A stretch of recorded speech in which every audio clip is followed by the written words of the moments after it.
আসসালামু আলাইকুম বন্ধুরা।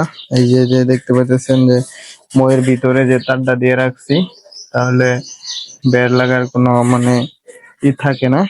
জায়গা থেকে তারটা আপনার অনেক সুন্দরভাবে এই যে তারটা এসে পড়তেছে। এই যে তারটা ঢুকাই দিচ্ছি, তারটারে তারটা এটা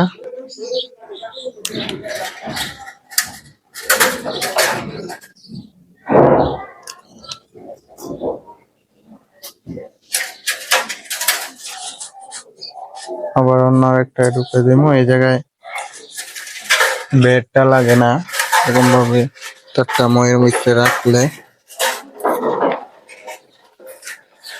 আর নাহলে নিচে রাখলে তারটা বের লেগে যায়, আওলা লেগে যায়।